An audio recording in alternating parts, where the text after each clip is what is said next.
6 மணிக்கு பிறகு நீங்க சாப்பிட்டு நீங்கள் இயக்கத்திற்கு பணியாற்றுகிறீர்களே. வருகின்ற ஏப்ரல் 19ஆம் தேதி நடைபெறவிருக்கின்ற நாடாளுமன்ற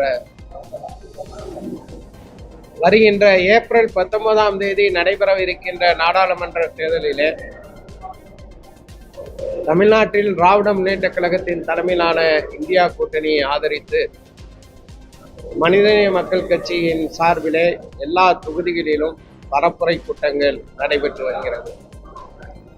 அந்த வரிசையிலே என்னுடைய தொடர் பரப்புரையை இன்று திருப்பெரும்புத்தூர் தொகுதியில் திராவிட முன்னேற்ற கழகத்தினுடைய பொருளாளர், திராவிட முன்னேற்ற கழகத்தினுடைய வேட்பாளர் அண்ணன் TR பாலு அவர்களை ஆதரித்து இன்று இந்த செயல் வீரர்கள் கூட்டம் நடைபெற்றது. தேர்தல் அறிவிப்புக்கு முன்பு பலமுறை தமிழ்நாட்டிற்கு பிரதமர் மோடி அவர்கள் வருகை தந்தார்கள். மீண்டும் வருகை தருவதாக செய்திகள் வருகின்றன. தமிழ்நாட்டில் எப்படியாவது கால் பதிக்கலாம் என்று பாஜக பகல் கனவு காண்கிறது. கச்சத்தீவு பிரச்சனையை 10 ஆண்டுகள் உறங்கிவிட்டு இப்போது அவர்கள் கையில் எடுத்திருப்பது ஒரு தேர்தல் நேர, அவர்களுடைய வார்த்தைகளை சொல்ல வேண்டும் என்றால் ஒரு ஜூம்லா, ஒரு தந்திரமாகவே இருக்கின்றது. இன்றைக்கு காங்கிரஸ் கட்சி கச்சத்தீவை பறிகொடுத்து விட்டது என்று சொல்லக்கூடிய மோடி அரசு கடந்த 10 ஆண்டுகளாக ஆட்சியில் இருந்தபோது கச்சத்தீவை மீட்பதற்கு எந்த ஒரு சிறு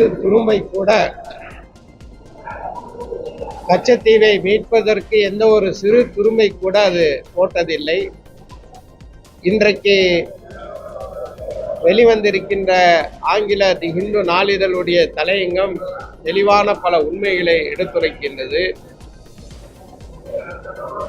மோடி அரசாங்கத்தின் சார்பாக சென்னை உயர்நீதிமன்றத்தில் ஒரு வழக்கு தாக்கல் செய்யப்பட்டது. அந்த வழக்கில் சென்னை உயர்நீதிமன்றத்தில் மோடி அரசு தாக்கல் செய்திருக்கின்ற பிரமாண வாக்குமூலத்தில் கச்சத்தீவு இலங்கையின் ஒரு பகுதி என்று தெளிவாக சொல்லிவிட்டது. அது மட்டுமல்ல, நாடாளுமன்றத்தில் மறுமலர்ச்சி திராவிட முன்னேற்ற கழகத்தினுடைய பொதுச் செயலாளர் திரு வைகோ அவர்கள் இது தொடர்பாக ஒரு கேள்வி எழுப்பிய போது வெளிவிவகாரத்துறை அமைச்சர் ஜெய்சங்கர் அவர்கள் கச்சத்தீவு இலங்கையின் ஒரு பகுதிதான், இப்போது இந்த பிரச்சனை நீதிமன்றத்தில் இருக்கின்றது, எனவே இது தொடர்பாக எதுவும் செய்ய முடியாது என்று பதிலளித்திருக்கிறார். இவ்வளவு உண்மைகள் இருக்கும்போது ஒரு மலிவான அரசியலுக்காக வேண்டி கச்சத்தீவு பிரச்சனையை பாஜக எழுப்பி இருக்கின்றது. தமிழ்நாட்டு மீனவர்களுடைய உரிமைகளை காப்பதற்கு முற்றும் தவறிவிட்ட பாஜக இப்போது கச்சத்தீவை பற்றி எழுப்பக்கூடிய பிரச்சனை ஒரு அரசியல் தந்திரமே தவிர வேறு ஒன்றும் இல்லை. இன்றைக்கு தமிழ்நாடு முழுவதும் திராவிட முன்னேற்ற கழகத்தின் தலைமையிலான இந்தியா கூட்டணிக்கு ஒரு மிகப்பெரிய ஒரு ஆதரவு அலை வீசுகின்றது. நிச்சயமாக 40 இடங்களிலும் தமிழ்நாட்டிலும் புதுவையிலும் இந்தியா கூட்டணி வெற்றி பெறும். பிரிவினை பேசக்கூடிய கட்சிகளோடு தேசியவாதம் பேசக்கூடிய காங்கிரஸ் இணைந்துவிட்டது அப்படின்னு நிர்மலா சீதாராமன் இன்னைக்கு சொல்லியிருக்காங்க. எப்படி பார்க்கணும்? எல்லாமே ஒரு தந்திரம் தான். யாரை பிரிவினை கட்சிகள் என்று நிர்மலா சீதாராமன் சொல்கிறார் என்பதை வெளிப்படையாகவே அவருக்கு தைரியம் என்றால் சொல்லட்டும். இங்கு இந்திய ஒருமைப்பாட்டை ஏற்றுக்கொண்டு இந்திய அரசமைப்பு சட்டத்தின்பால் பிரமாணம் எடுத்துக்கொண்டு சட்டமன்ற உறுப்பினர்கள், நாடாளுமன்ற உறுப்பினர்கள், அமைச்சர்கள் அனைவரும் பணியாற்றி கொண்டு இருக்கும்போது எத்தகைய பிரிவினைவாதிகளுடன் காங்கிரஸ் தேர்தல் உடன்பாடு வைத்திருக்கின்றது என்பதை அவர்தான் விளக்க வேண்டும். பல இடங்கள்ல தேர்தல் பிரச்சாரத்துக்கு போகக்கூடிய ஆளும் கட்சியினுடைய வேட்பாளர்களாகட்டும், ஆளுங்கட்சியினுடைய அமைச்சர்களாகட்டும் மக்களால் கருத்துப்படுத்தப்படுறாங்க, எதிர்ப்பு தெரிவிக்கிறாங்க மக்கள். இதை எப்படி பார்க்குறீங்க? பல இடங்கள்ல தயாநிதி மாறன் ஆகட்டும், தமிழச்சி தங்க பாண்டியன் ஆகட்டும், இவையெல்லாம் வேண்டுமென்றே திட்டமிட்டு ஆங்காங்கே பாஜகவினரால் நடத்தப்படக்கூடிய ஒரு நாடகமாக இருக்கின்றது. ஆனால் ஒட்டுமொத்தமாக தமிழ்நாடு முழுவதும் திராவிட முன்னேற்ற கழகத்தின் தலைமையிலான இந்தியா கூட்டணிக்கு அமோகமான வரவேற்பும் ஆதரவும் இருக்கின்றது. இதுதான் உண்மையான யதார்த்தமான கள நிலவரம்.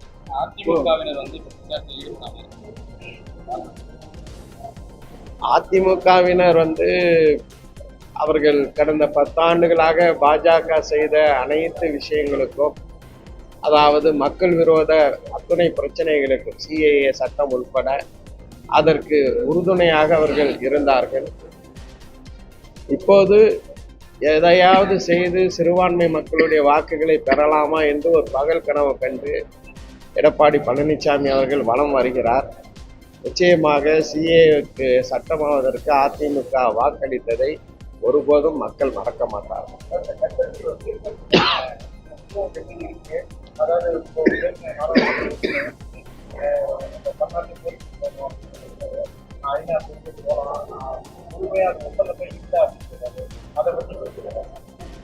இது ஒரு பெரிய விவகாரம்.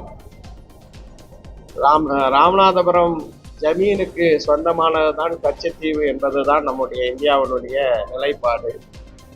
அது எங்களுடையது என்று இலங்கை சொல்லக்கூடிய ஒரு சூழல்ல இதை தீர்ப்பது என்பது ஒரு சர்வதேச நீதிமன்றத்தில் ஒரு வழக்கு தாக்கல் செய்து அதன் வழியாக இந்த பிரச்சனைக்கு தீர்வு காண வேண்டும்.